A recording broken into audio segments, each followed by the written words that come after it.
তো নমস্কার বন্ধুরা, ফ্রেশার জব বাংলা ইউটিউব চ্যানেলে তোমাদের সবাইকে স্বাগত।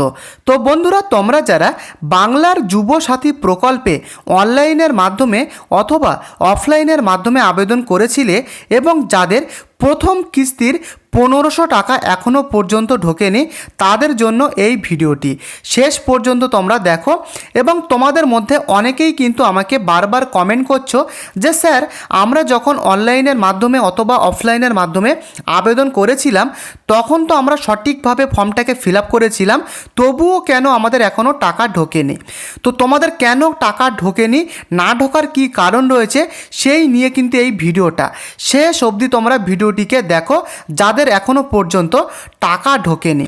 তো মেন আপডেটে যাওয়ার আগে তোমরা কোথা থেকে ভিডিওটি দেখছো অবশ্যই তোমার লোকেশান আমাকে কমেন্ট করে লিখে জানাও, এবং চ্যানেলে তুমি যদি নতুন হয়ে থাকো অবশ্যই চ্যানেলটিকে সাবস্ক্রাইব করে ভিডিওটিকে লাইক করে দিও।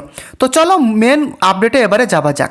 তো তোমরা দেখতে পাচ্ছ যুবসাথী প্রকল্পের টাকা যারা এখনও পায়নি, কেন পায়নি, ব্যাংকে কি কাজ করা না থাকলে ঢুকবে না বেকার ভাতা।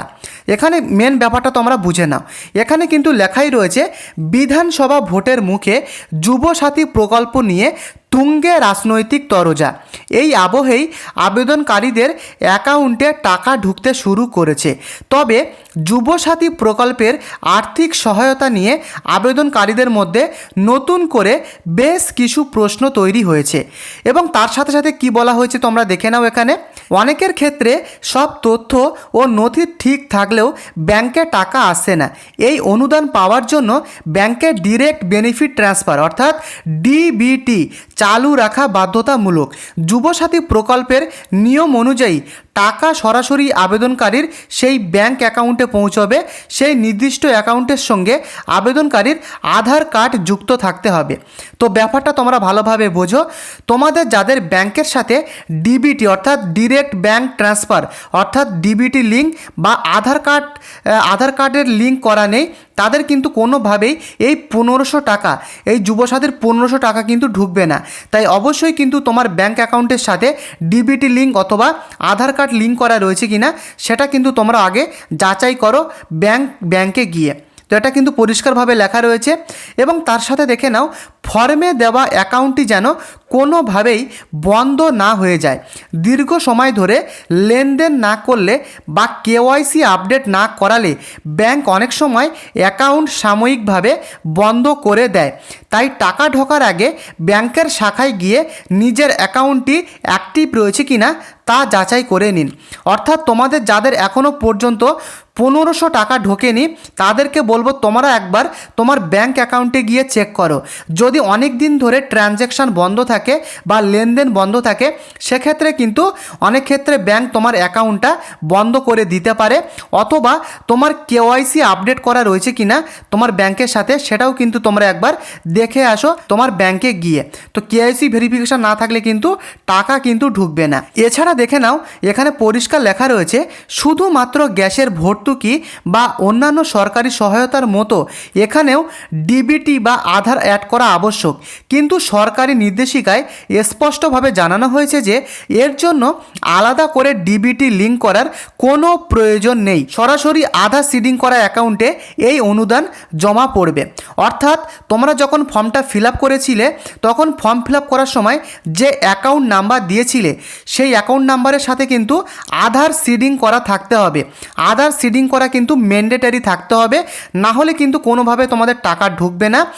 যদিও গ্যাসের ভর্তুকি বা অন্যান্য সরকারি সহায়তার মতো এখানে কিন্তু ডিবিটি লিঙ্ক বা আধার অ্যাড করা লাগছে না, তবে সেক্ষেত্রে কিন্তু তোমার ব্যাংক অ্যাকাউন্টের সাথে আধার সিডিং করা অবশ্যই থাকতে হবে, না হলে কিন্তু টাকা ঢুকবে না। সেটাই কিন্তু পরিষ্কার এখানে উল্লেখ করা রয়েছে। এছাড়াও তোমরা দেখে নাও সাধারণ উপভোক্তারা অনেক সময় আধার লিঙ্ক এবং আধার সিডিং বা ডিবিটিকে গুলিয়ে ফেলেন। এই দুটির মধ্যে একটি বড়সড় প্রযুক্তিগত পার্থক্য রয়েছে। একজন নাগরিক তার নিজের নামে থাকা একাধিক ব্যাংক অ্যাকাউন্টের সঙ্গে আধার যুক্ত বা লিঙ্ক করতে পারেন। এটি মূলত কেওয়াইসি প্রক্রিয়া সম্পূর্ণ করতে এবং বায়োমেট্রিক লেনদেনের জন্য ব্যবহৃত হয়। অন্যদিকে আধার সিডিং বা ডিবিটি সংযুক্তকরণ শুধুমাত্র যে কোনো একটি ব্যাংক অ্যাকাউন্ট অ্যাকাউন্টের ক্ষেত্রেই করা যায়। তো ব্যাপারটা আশা করি তোমরা বুঝতে পারলে। যারা এখনও বুঝতে পারোনি তাদেরকে আমি ব্যাপারটা ক্লিয়ার করে দিচ্ছি। ধরো কোনো ব্যক্তির যদি তিনখানা ব্যাংক অ্যাকাউন্ট থাকে, যদি আমি ধরে নিই একটা ব্যাংক রয়েছে পিএনবি ব্যাংক, আর একটা রয়েছে তোমার এসবিআই ব্যাংক, আর একটা আমি ধরলাম বন্ধন ব্যাংক। তো একটি ব্যক্তির যদি এই তিনখানা ব্যাংক অ্যাকাউন্ট থাকে, তবে সেই ব্যক্তি যে কোনো এই তিনখানা ব্যাংকের মধ্যে যে কোনো একটি ব্যাংকে সে কিন্তু ডিবিটি বা আধার সিডিং করাতে পারবে। বাকি দুটো ব্যাংকে কিন্তু করাতে পারবে না। ডিবিটি এবং আধার সিডিং করানোর ক্ষেত্রে যে কোনো একটি ব্যাংকে কিন্তু করা যাবে, এবং কেওয়াইসি কিন্তু প্রত্যেকটা ব্যাংকের সাথেই করা যাবে, সেটা কিন্তু এখানে পরিষ্কারভাবে বলে দেওয়া হয়েছে। তো এখানে কিন্তু তোমরা যে ব্যাংক অ্যাকাউন্টটা তোমরা ফর্ম ফিল আপ করার সময় দিয়েছিলে, সেই ব্যাংক অ্যাকাউন্টের সাথে কিন্তু অবশ্যই তোমাদের আধার সিডিং কিন্তু থাকতে হবে, না হলে কিন্তু টাকা ঢুকবে না। তো বন্ধুরা, এই ছিল কিন্তু মেন আপডেট।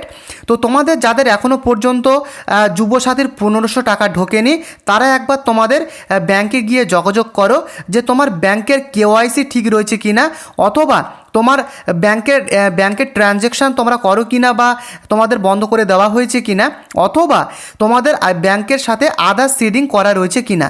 এই তিনটে জিনিস কিন্তু তোমরা একবার তোমাদের ব্যাংকে গিয়ে চেকিং করবে, যাদের এখনও টাকা ঢোকেনি।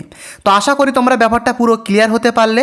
যদি তোমাদের ভিডিওটি দেখে উপকারে আসে, অবশ্যই ভিডিওটিকে লাইক করে চ্যানেলটিকে সাবস্ক্রাইব করে দিও। কোথা থেকে ভিডিওটি দেখছো অবশ্যই তোমার লোকেশান লিখে জানিও।